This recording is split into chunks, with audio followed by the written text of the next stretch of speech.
Welcome to Native Talk Arizona, presented by Native Health and KRDP 90.7 FM. Later in the show, we'll learn about NativesOutdoors, an outdoor products company whose products serve to support Indigenous people, with Len Necefer.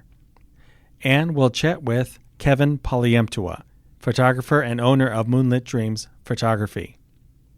But right now, Susan Levy talks with Dr. Mary J. Owen about the Center of American Indian and Minority Health at the University of Minnesota Medical School. I'm Susan Levy, and on the phone with us today is Dr. Mary Owen, and she's the Associate Dean of Native American Health and the Director of the Center of American Indian and Minority Health at the University of Minnesota's Medical School, which is working to make a positive impact on American Indian and Alaska Native health. She's also the Assistant Professor in the Department of Family Medicine and Biobehavioral Health. Hello, Dr. Owen. It's an absolute pleasure to have you on the show today. Hello, and thank you so much. It's an honor to be here. So I want to know more about you. Can you tell us a little bit about yourself? Sure. I'm Tlingit from Southeast Alaska. I'm from the Thunderbird House of the Sharp Clan of the Aquan tribe. I was raised in Juneau, Alaska. I'm the daughter to Dorothy Owen and granddaughter to Marie James. I went to medical school so I could work for my tribal community in Alaska, which I did for 11 years at SEARCH, or Southeast Alaska Regional Health Consortium. And then I got called by the University of Minnesota and joined them in 2014, where I was hired as the director of the Center of American Indian Minority Health, which is actually the program that supported me through medical school. And then most recently, I was promoted to the position of Associate Dean of Native American Health. My main job there is leading programs to increase Native representation in healthcare and also to teach about Native health and healthcare systems, anything that impacts our well-being. You are quite busy. So let's go back a little bit and let's talk about what is University of Minnesota's Center for American Indian and Minority Health? It's a good question. The center is a Native-run institution within the University of Minnesota Medical School. The school started and opened on its first year, started recruiting Native Americans to be physicians. But the center really was established around 1987 with a legislative effort. We didn't get the funding from the legislature, but the name and the center stuck. And the director at that time, Dr. Gerald Hill, who was one of my mentors, reached out and or applied for and was able to secure federal funding. And that's when it became actually a Center of American Indian Minority Health. That's basically the breakdown of it. We have programs that are supporting students at all levels of education, but our focus primarily is on medical students. So do you think it's important in trying to get youth and children and adolescents involved in or thinking about a career in medicine early on? Is that one of the biggest challenges or things that should be done to increase the representation in medical school? That's so true, and I don't think people often realize that we need to start at that early age. I've always been told that it's too long. It takes too long if we start early, like in the kindergarten, to get people through. But I have started an initiative called iHeart, which is Indigenous Health Education Resource Task Force, that aims to get kids started as early. I would love to go back to prenatal, but I'm pushing that we start recognizing kids, or pushing our pathways programs all the way back to kindergarten and work on those students until they get into any health profession school. And I say that because in some areas of our country where our graduation rates are low from high school, we just don't see any. They start low in high school, that's less that go on to college and even less who are able to apply to these health profession schools. So when we apply in general to medical schools, we get accepted at the same rate, if not better, than other populations. So the problem isn't getting into medical school, it's the numbers who are actually applying. So that's why it's so important that we work on our students from kindergarten on up, and not just to get them into health professions, but also in these places where we have low graduation rates, to remind the students how important they are to all of us, to let them know that someone's out there caring for them and that we believe they can get through these systems and do whatever it is that they want to do with their careers. That's a really good point. I know that's something we do at Native Health is definitely encourage and work with, young volunteers and interns to make sure that they know that we care and can support them on their journey to medical school or any other healthcare profession. But let's talk about the three prongs that you have at the Center for American Indian and Minority Health. You've got education, research, and outreach to the community. So can you tell us a little bit briefly about each of those? Most of our effort is based around education, and most immediately it's around the medical schools. We've been very successful in our graduations of Native American physicians, and that's because we start early with recruiting them. Any student who is taking the MCAT, which is the medical school admissions test, we reach out to them and start talking to them about applying to our school. Then once they show an interest, almost all the students who apply and get an interview here, we reach out to them and make sure they have what they need. But in the past, we've brought them to our school and met with them, had dinners with them at my house, really start to build community immediately. And that's so critical. One of the main barriers to Native students in education in general is being far from their communities and their culture. So we try to create a different sort of culture around them. A little bit of pan-Indianism, but we do focus mainly on the Anishinaabe culture, which is, of course, the prominent culture in northern Minnesota and some Dakota as well. Additionally, I am a course director for Native Health in the first year of medical school. All the medical students, not just Native ones, learned 9 hours on Native Health, and it covers our history, social determinants, all those things that impact our health as well as our health system. And then the other work that we do is, the latest work is we're developing a curriculum at the University of Minnesota that will have over 100 hours on Native health specifically, and it's a pathway for anybody interested in Indigenous health. And it's not just open to our Native students, but anybody who wants to serve our communities and do it in a really good way. That's the main part on education, although we are, like I said, I have developed the iHeart program, which is working to develop regional hubs across the country where people will start to network and support our students from kindergarten all the way through graduate programs. That program, we've had 4 national summits for iHeart, but it's still fledgling. We're still looking for money to build that infrastructure, really. The reason that program is important is that there are some areas of the country that have more deficits in Native healthcare providers or healthcare providers in general. For instance, in this Bemidji area of the Indian Health Service, in 2018 report, we had 46% vacancy rate for physicians. So again, some areas of the country, and you can tie that as well to our graduation rates. Our graduation rates from high school we're struggling with them more in this area. So the point being that we need to focus on these different regions to raise our kids up through them. And we know that students are more likely to end up serving, or people and doctors, healthcare professionals are more likely to serve the areas where they trained in. And also they tend, again, to want to be closer to where their homes are. So if we can raise them in their own, raise your own within those regions, we're going to have better success. Research we do by reaching out to communities and finding out what they want. I'm on an institutional review board for one of our tribal communities, and trying to really set the tone and let people know, let institutions like universities know the appropriate ways to do research with Native communities. For instance, we helped develop at our school a brand new protocol for conducting research with Native communities, basically based on obvious tenets that are common to Native people, like building a relationship before you start to do research. On outreach, main part of our outreach has always been in the community, working with, we're going to local powwows. We work with any Native institution within the city, for instance, here at the American Indian Community Housing Organization, to find out what they need and find ways that our students can interact with the folks there, doing traditional events like ribbon skirt making, games nights, anything at all to interact with the community, because that's the main reason we're here, is to serve our community no matter where we're at. Those are just some of our programs. We have a lot. On education, one other key one that we have is for undergraduates. For Native sophomores, juniors, and seniors, we have what's called Native Americans into Medicine. It's been around as long as our school has been open. It is now a research program where we train students in Indigenous-informed research. So traditionally, the program has worked on improving students' educational outcomes, particularly in math and science, but we know you can do that from other modes of teachings. In this case, they're going to get background in research, both quantitative and qualitative research, so that even if they don't go into medicine, maybe they're interested in research for our communities.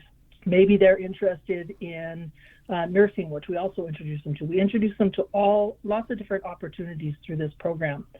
But in the meantime, they're gaining specific knowledge and actually applying their new knowledge on Indigenous informed research to complete a research project. I like all the things that you do, but I really like how you said that when people apply to medical school there, that you have them for dinner at your house and you support them. And I think that's what I hear from a lot of students that have applied and are applying is, I think, just the lack of support and knowing people and feeling welcome. And I think that's really a great thing that you do. I know you mentioned that you work with individuals that are applying to medical school. Are these for any individual, so any Native student within the country applying, or would that be just for people in the northern part of the U.S.? Well, we have these regional pre-admission workshops now throughout the United States, but I don't think any one of them says no to someone from, for instance, at the one we just held in North Dakota. Ours are called the Great Lakes Pre-Admissions Workshops. And we held one recently in North Dakota because it was their turn, and we brought in two students, I think, from California. So in short, no, we're open to anybody. Our goal in the long term is to serve our regions, but until then, because we're so short in these health professions, particularly in medicine, we need students from all over. Okay. And have you been successful, do you think, in educating and graduating Native physicians? I'm sure there's always room to add more, right? And get people to apply and finish school. But do you think you've been successful in doing that? I know we have. We're one of the top 3 schools as far as production of Native American physicians. But far more important to me than that number is that most of our students, and we know this because we've done a good survey recently, have or continue to serve Native communities in some way. So it's not just the quantity, it's the quality. And by quality, I mean people who are totally committed to our communities. That's awesome. So yep, we're about to graduate 12 in 2 nights from now. We're graduating 12 Native American physicians. That's awesome. Not only that, but we've welcomed into our honoring ceremony this year for the first time ever. We'll be also graduating or honoring 3 Native pharmacy grads, doctorates of pharmacy and a doctorate of nursing. And because Native people know that it's all about our community and collaboration, we'll continue to support those students as well. That's We're awesome. in this all together to serve our communities. Yeah, and giving back to the community, and and working like at places like where we're at, which is Native Health, and we're an urban Indian health program, and federally qualified health center in Phoenix, and always looking for Native physicians, all physicians, but would love to have some Native physicians here as well. So, do you have a brief favorite success story? I don't have a single favorite success story. I have lots. But I can tell you about one in particular that I've been thinking about. He's a student who came to us from Michigan. He did fine in medical school. He didn't seem to struggle too much, but at one point his family became ill, several family members, and they needed him. So he took time off from school to take care of them. And he is going to a residency program, and I have no doubt at all he's going to be serving a Native community. He's also, for our honoring ceremony, he's going to be drumming and singing an honor song, even though he's one of the people being honored. He's maintained his traditions throughout medical school. And he's special, but he's not unique in his commitment to his community. We have several students like that. We have one student who is learning the Anishinaabe language because she wants to be a physician who is able to speak to her community members in their language. We have students who continue to take care of their families even while attending medical school. One of them housed her own mom. Another one of them took care of extended family. Well, we have several who took care of family far away from the school, even working, which we never recommend, working jobs outside of medical school to do so. So we have a whole host of incredibly committed people who are joining medicine and are going to do tremendous work for our communities. Too exciting. You guys sound like you're doing such an amazing job. So we're almost out of time, but how can our listeners learn more about the University of Minnesota's Center for American Indian and Minority Health Programs, and how can they contact you? It's easiest to go to the University of Minnesota and then just type in Center of American Indian Minority Health, or if that's too much, CAIMH. Short, it's out. I'll say it out. It's med.umn.edu/CAIMH. And then they can reach out to me at MJOWEN@D as in dogs.umn.edu. Okay, I have another quick question for you. So if somebody's thinking about, like in high school or undergrad, about applying to med school, should they contact you early on, or would you want people to wait until they're ready to take the MCAT or have taken the MCAT? Oh, not at all. We want to know about kindergartens who are interested in education. No, we want to support. There are not many of, we only graduate 40 Native physicians out of 20,000 on average every year. So every student who is interested is important to us anywhere in the system. Find us, and if we can't help you directly, we'll find out someone else who can. It's all part of a pathway in this. Again, not just to get into health professions or medicine, but to get into becoming happy, healthy members of our community. I love your message. So thank you so much for taking time to chat with us today, Dr. Owen. We really appreciate it. We know you're super busy. Good luck on the graduation this week. I know it's going to be very successful and a beautiful ceremony. Ganesh Tish. Take care. Coming up, we'll talk with Len Necefer, CEO and founder of Native Outdoors.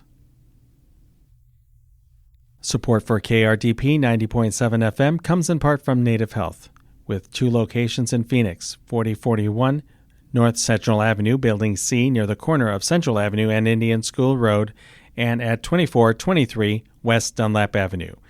Native Health is also located in Mesa at 777 West Southern Avenue, near the corner of Southern Avenue and Extension Road. Native Health provides primary medical, dental, behavioral health, WIC, and wellness services for the urban Native American community. For more information, call 602-279-5262 or visit our webpage at nativehealthphoenix.org.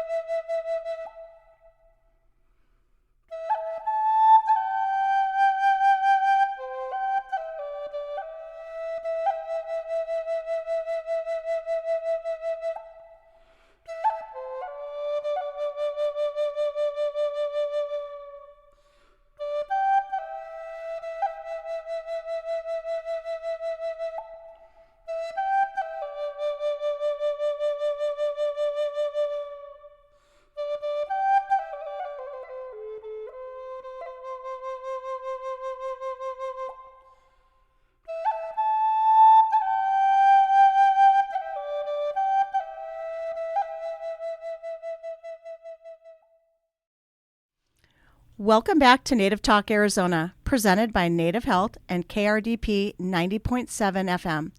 I'm Susan Levy. Dr. Len Necefer is the CEO and founder of Natives Outdoors, a social media project that started in March 2017 to highlight the stories and photos of Native people in the outdoor recreation to address the lack of representation of Indigenous people in the outdoor industry. It's now an outdoor products company whose products serve to support Indigenous peoples. Hello, Dr. Necefer. It's an honor to have you on the show today. Yeah, excited to be here. So before we get started, please tell us a little bit about yourself, your journey, and how you got involved and created Natives Outdoors. Yeah, so I grew up on the Navajo Nation in a town called Poleyumptewa, Arizona, and spent a lot of time outside with my grandparents who are traditional healers, and got my first experience in the outdoors through that lens, and it was really fun. Moved off, went to college, and found a thing called mountain biking, and really got into that. And as I was sort of going along this, venture of my education, and eventually on to Pittsburgh, I just noticed I was often the only Native person, and I would, doing these sports, and I would come home, and I wouldn't really have a group of friends or folks that were participating in this with me. So I worked for the U.S. government for a bit, and decided to leave in 2016, and saw an opportunity to create this company, Natives Outdoors. And this was coming on the heels of the National Monument designation of the Bears Ears National Monument, and tribes advocating for the protection of this place. And the other side of the equation was the industry side, which was the outdoor industry. And didn't see a lot of Native folks there. And I said, here's an opportunity for us to make an entrance and create a pathway for Native folks to work in the industry. And it's been, an amazing 6 years since we created it, and we've done a lot of things. And basically, really where we sit now is working in film and media and consulting and adventure storytelling. And so it's a way in which I've been able to combine some of my professional degrees of working in energy and environmental policy and using outdoor sports to be the vehicle to talk about these larger issues affecting our environment. You've done a lot. I was checking out your website, and it's absolutely beautiful. Let's back up a little bit and talk about, so I know on the website the pillars that you had was film and media, design consulting, written and photo storytelling, and audio storytelling. Can you tell us a little bit about each of those? Broadly, we just try to figure out how do we tell stories. And, whether that's through photos or film or podcasts or interviews like we're doing now, really what we're trying to do is talk about outdoor recreation as this vehicle for our communities, one, as a vehicle for culture and language transmission, of course, public health, but also economic opportunity. And so we've done feature-length films, one of which is called Spirit of the Peaks, which was a really amazing film to put together, but we like to call it the long-form land acknowledgement to the Ute people in southwestern Colorado told through a ski film. And the story follows a Lakota skier and his journey to understand his place as a skier and a Lakota person and being in a landscape and mountains that aren't traditionally places that he calls home. But a big thread of that movie, what ended up being focused on, was the importance of water and why snowpacks are important to the hydrology of, places like here down in southern Arizona, where we very much depend on the snow melt that comes off the Rockies. That's a huge part of our work there. Those sort of films don't always pay the bills, and so we started venturing into doing more brand work, so working with outdoor companies and basically providing their product content for the year, for example. And so we've done a lot of work there, and that allows us to, one, employ Native folks that are working in the film industry, employing athletes, employing a whole host of folks.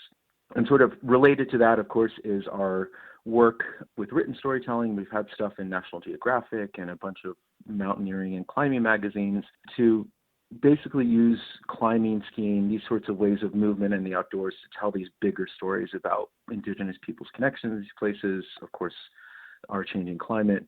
And it's been, that's definitely the fun side of the work for sure. And the last, we really work in design and marketing consulting. And so largely that's because the outdoor industry happens on public lands, which are the ancestral homelands of all Indigenous peoples. And one of the big questions now that we're trying to answer is, one, how do you address this challenge of cultural appropriation? And so our design, marketing, and design consulting on that side works with companies, connects them with Native artists, but ensures that throughout the process that those artists and their communities are being compensated fairly, market rates for designs that are being put on products like skis or boots or whatever you want, outdoor product of your choice. And the big part of our secret sauce on that back end is that we ensure that the product and the design don't lose the story that's behind them. And so we work with those companies on developing stories and capturing the essence of the design, the story of the artist, the story of the community, and how those are all connected.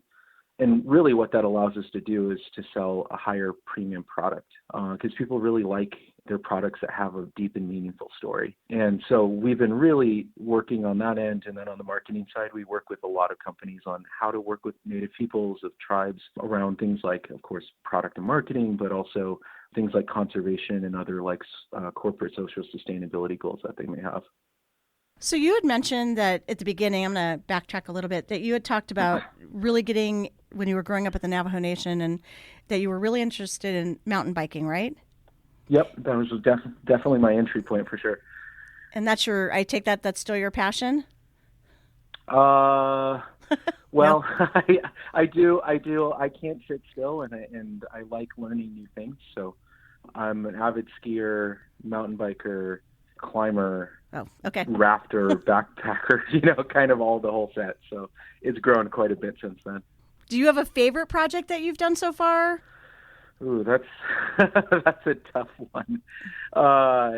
I think one of the projects that was a little bit outside of the outdoor recreation realm, but related, was a project that we did with the state of Idaho's tourism board and 3 tribes within the state. And we created 3 vignettes, short stories of 3 Native artists in the state, made 3 short films about them, and then also did a print story on that as well. And that one was really fun because it was a new place, new communities that, I've visited a handful of times, but never really spent any meaningful time. But really it was helping forge and build a relationship between tribes and the state of Idaho, which always hasn't been the most productive.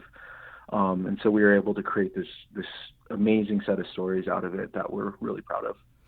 Do you do a lot of work like in Arizona or just all over the country? I mean, any particular tribes or geographic areas? Most of our team of Natives Outdoors is based in the Southwest, but we have folks up in Alaska and the Pacific Northwest, and so we really work across the country. But we've been trying to do more work here in Arizona, and so we're working on one project later this fall on a campaign to protect a part of Grand Canyon National Park, and that's going to be a set of photo essays and interviews and other things that we're going to be doing with another Native photographer. That's awesome. So what do you have planned in the future besides that project? A lot of different things? Yeah, so we're working on a feature-length film with a production company out of Austin right now about the Colorado River. And it's a new project for us because it's a wildlife film. And so if you've ever seen Planet Earth or that kind of style of film, it's going to be, imagine that meets the Colorado River basin all the way from the Rockies all the way down to the Delta where it drops off into the Gulf of California.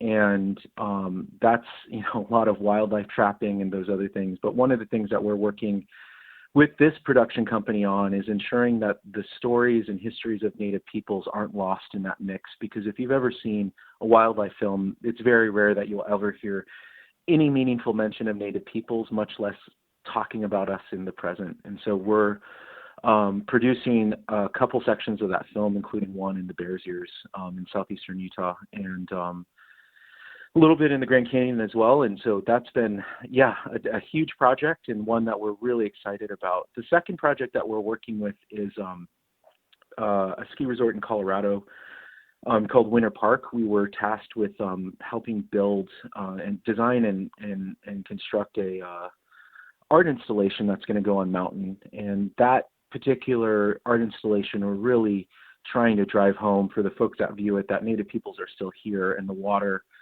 beneath your feet in the form of snow is really important, not just to, of course, skiing and all the fun that it brings, but all the life that water brings downstream. And so that's a really fun project, and we're hoping to have that last art project wrapped up this summer. So it sounds like you're really adding one, Indigenous people's voices and stories, but also, and I like that you're adding the environmental lens to it, that, whether it's the water conservation or all of that, I think it's so important. Is that kind of the direction that you're thinking that your company is going to go? Which direction do you mean by that? Well, it sounds like you're adding all the different components, right? So adding a lot of stories. Yeah, I mean, I think at our core, the stories of Native peoples are in the landscapes around us. If you've ever, most of our creation stories reference landmarks or other areas that, historically we've had access to, but because of colonization and all of those effects, like the access for us to go to these places is much more limited. And so now we're really looking at outdoor rec as, of course, a vehicle, and film and media and all these other, is just a vehicle to ensure that Native peoples aren't lost in that story. So really at its core, that's a big part of it. And the other is just building a talent pipeline of Indigenous filmmakers, Indigenous artists, you name it, the sort of whole gambit of folks that can fill in and be a part of the outdoor industry. And really, like, there is an economic motivation behind it, is that, the outdoor industry, at last measure, I don't know the exact numbers, but it was somewhere close to $1 trillion.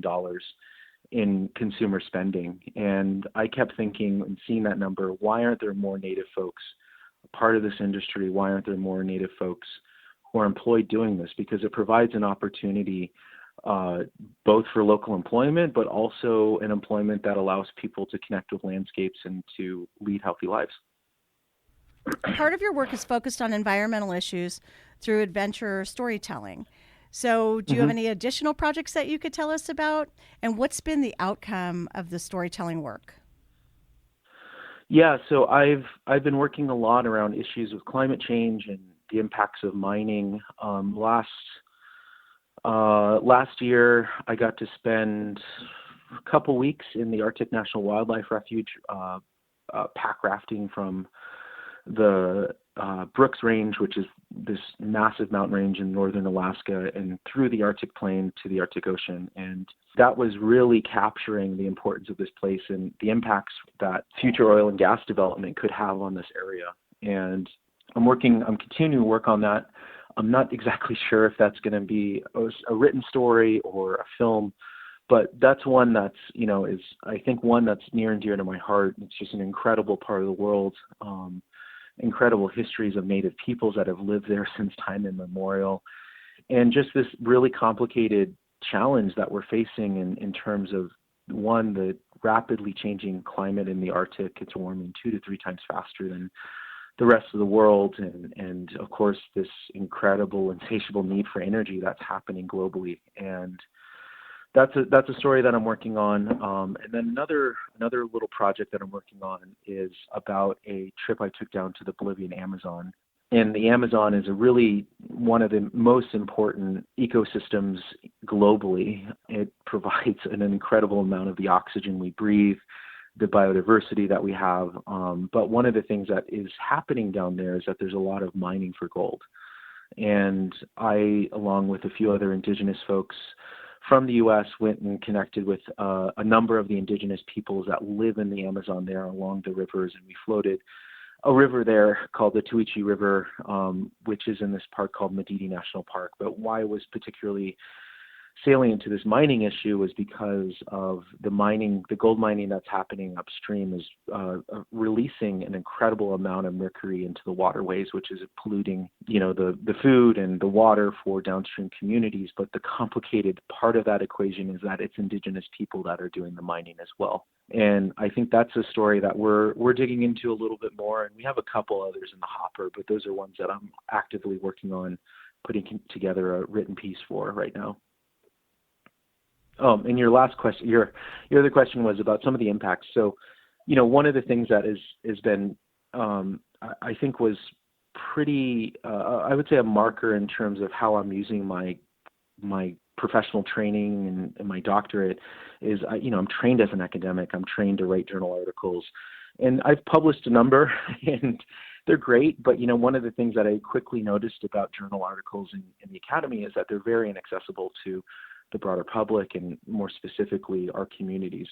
So I was a professor at the University of Arizona for a few years, and one of the projects that I worked on was a short film called Welcome to Gwich'e'ezhe, which was talking about the threats of oil and gas development in the Arctic, and through the lens of the Gwich'in people there who are, as a Navajo, there are language cousins effectively, and so there's a lot of cultural similarities there. And it was a story that we really tried to center on the people and community and why that was an important place to protect. And that film eventually led to a testimony that I gave in front of Congress in 2019 about leasing and other issues around the Arctic Refuge. And I think that was that moment in which I saw here's a more effective way of leveraging change than this sort of traditional way of journals that I was taught.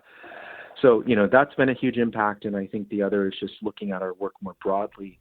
Just the presence of Native peoples in the outdoor industry has just scaled immensely in the 6 years that we've been really working to make that happen. And really that's been trying to build partnerships and business relationships with companies that share that goal and are invested in that cause. And in many ways, what we also try to do is just make it, it's a deal sweetener for them where of course they're doing the good thing for Native communities, but it also, in the world that we live in, it also, how do we improve the bottom line for these companies as well? So it's kind of this push and pull, but I think really when we look at the whole, just the number of Native folks and the visibility of Native folks in the industry is something that we're really proud to have been a part of.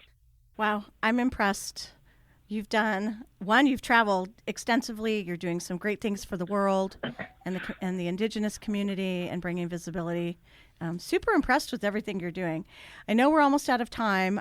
How can our listeners learn more about Natives Outdoors, and how can they reach out and contact you? Yeah, we're on all social platforms. Natives Outdoors is one. My personal Len Necefer, just one word. Natives-outdoors.com, and then my personal website, which is drlennecefer.com. And you can go into depth about some of the projects and things that we've worked on there. Wow. And one more quick question I have. I assume you've been to every continent in the world, correct? Let me think about that. I have. Wow. That's awesome. I know, I had to think about that one for a second. Sounds like it. You've done some amazing things. Well, congratulations. Super impressive. And I hope our listeners reach out and do some more research on Natives Outdoors. Thank you. Thank you. Up next, Susan Levy chats with photographer Kevin Poleyumptewa. Support for KRDP 90.7 FM comes in part from Native Health, with 2 locations in Phoenix, 4041 North Central Avenue, Building C, near the corner of Central Avenue and Indian School Road, and at 2423 West Dunlap Avenue. Native Health is also located in Mesa at 777 West Southern Avenue, near the corner of Southern Avenue and Extension Road. Native Health's patient enrollment specialist can help you enroll, renew, or update your access information. This can be done in person, on the phone, or via Zoom, days, nights, or weekends. It's fast, easy, and can make a difference in keeping your health care coverage. For more information, call 602-285-9492.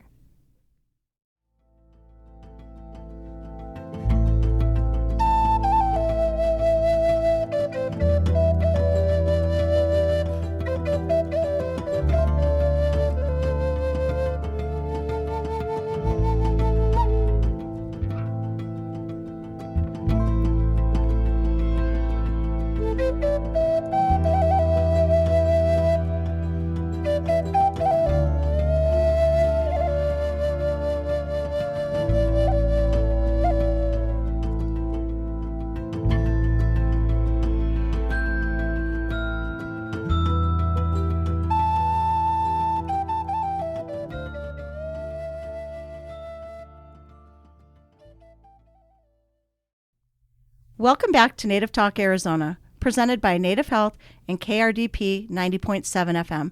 I'm Susan Levy, and in the studio with us today is Kevin Poleyumptewa, owner of MoonLit Dreams Photography. Hi, Kevin. It's an honor to have you on our show and to see you again.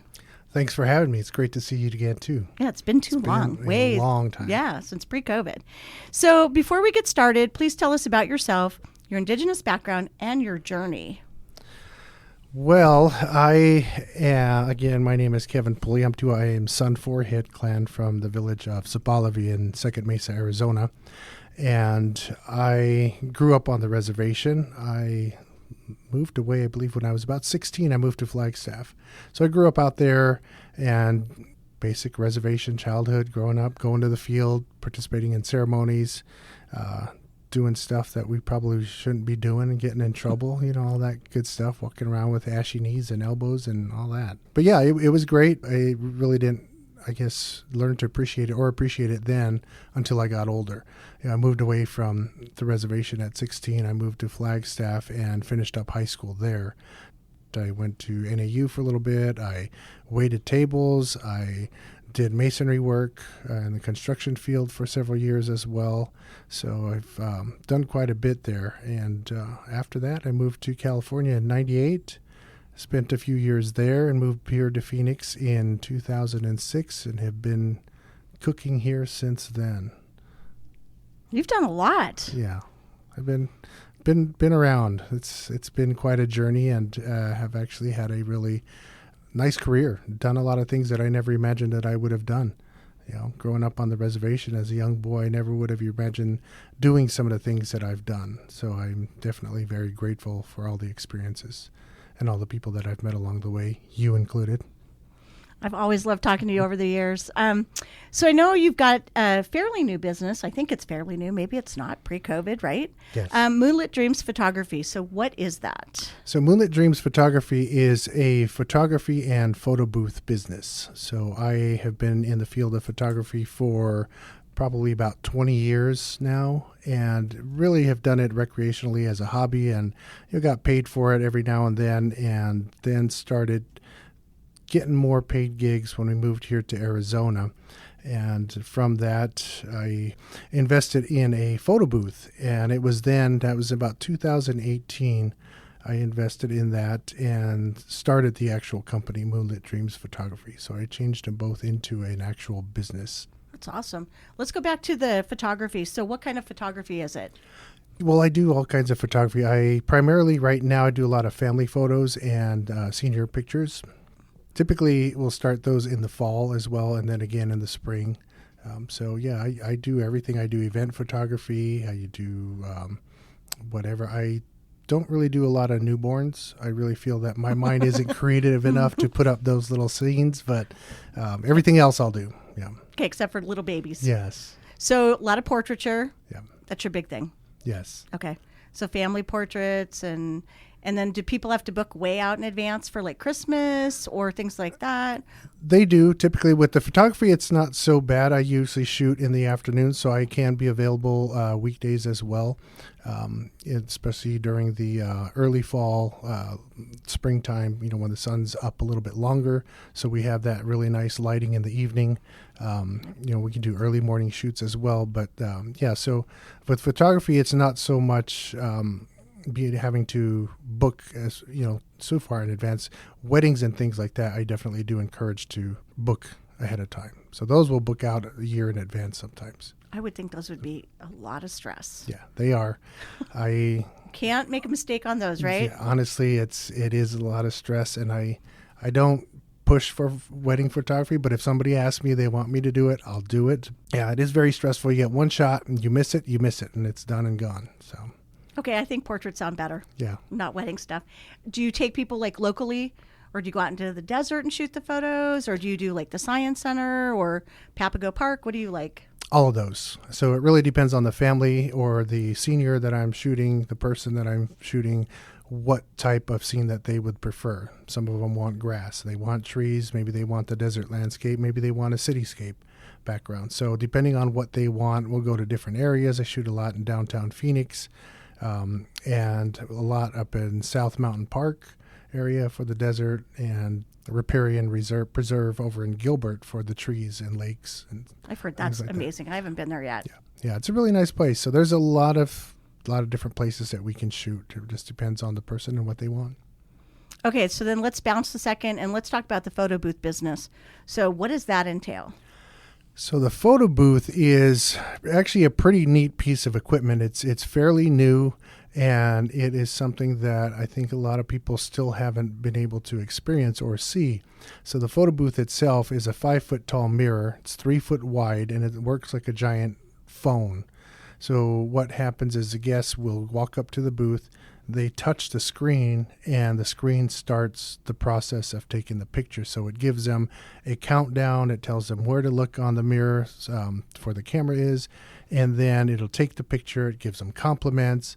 They can take more pictures, so it really does. It's a really interactive experience for them.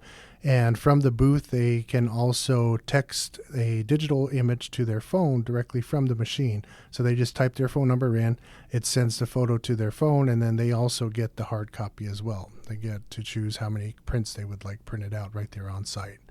That's pretty high tech. Yeah, it's pretty neat. And we've got all, premium props. So we've got hats, we've got necklaces, we've got glasses, we've got signs. We got a lot of different backgrounds that we use as well. So it's production. We put up nice lights and things as well. So I've seen some of your stuff on Instagram. It looks pretty involved. Yeah, it is. Yeah, some people don't understand why I need to be there 2 hours before the start to set up, because it is really a production that you're putting on. So, and that's the whole goal of my particular business is I want everybody to have a luxurious experience without having to buy, a package of this or a package of that, because you have some companies that will do that. And it just being able to provide the whole experience for somebody, because I know some of these families, they save a lot of money for this one particular event. So why not be able to give it to them?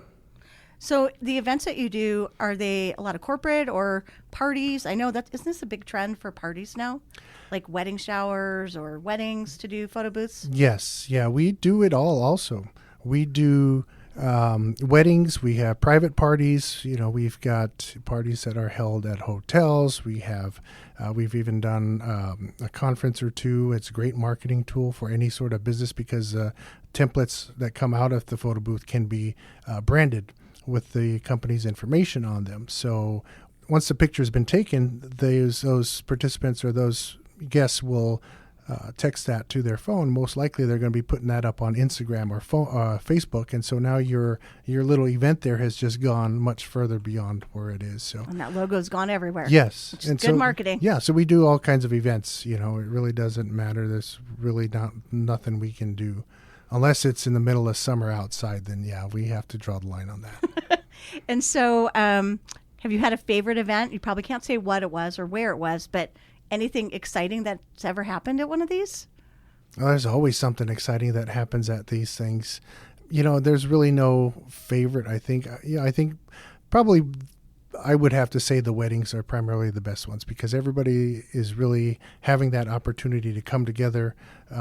Some of them haven't seen each other for a lot of years, and so they come together at a wedding and they really have a great time, and you can really see that in the pictures. But then we also like doing the proms, the school events, because the kids get a kick out of it as well. Oh, you're doing proms too? Yes. Yeah, everything. We do it all. I would think proms would be pretty fun. They are. They are. Like I said, the kids really get have a great time out of it. A lot of people tend to be a little timid at first, though. And then after the party gets going and they've loosened up a little bit, then they come around, and then you get some really great photos. Okay. Then what's your favorite? Have you done a favorite photo shoot? Favorite photo shoot, I think, would have to be a photo shoot I did with a now friend of mine since then.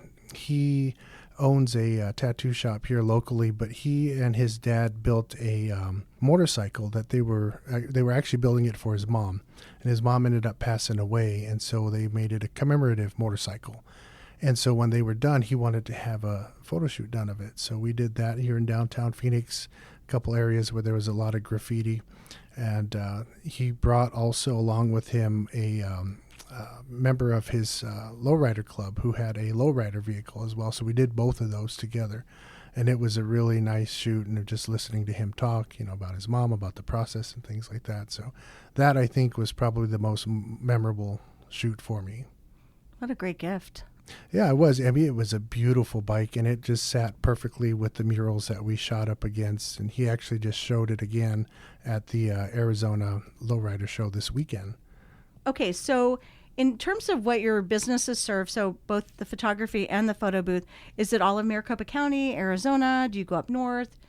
Would you go to Hopi, or is it all just down in Maricopa County? We serve the entire state. So going down to Tucson, we go up north. We've been out to the White River area, Sedona. So wherever they are needing the photo booth, we'll travel. If we have to go outside of Arizona, we can do that as well, to some of the surrounding states. So there's really nowhere we'll go. There are additional fees that will be attached to that. But yeah, we'll be there. We'll be able to go. And also photography? Yes. Both photo booth and photography? Yes. Yeah, and if anybody ever travels and they want a family photographer for the entire trip, I'd be more than happy to go Fiji, Aruba, whatever they've got. There you go. Personal photographer Exactly. will travel, right? Yes. So and finally, Kevin, since we're almost out of time, how can listeners find more information about MoonLit Dreams Photography, and how can they reach out and contact you? So they can reach out through our website.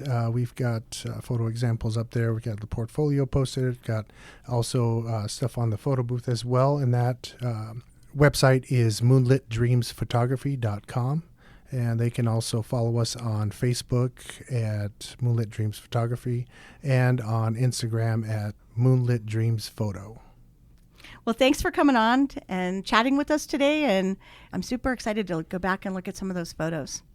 Great. Well, thanks for having me here, and hopefully we won't have to wait so long in between our next visit. Definitely. Thank you for listening to Native Talk Arizona, presented by Native Health and 90.7 FM KRDP. Our executive producer is Susan Levy, sound engineer is Javier Quiroga, and our host is Lanasha Puadi. We hope you will tune in again next week. If you have any questions, please reach us at nativetalkaz@listen2krdp.com.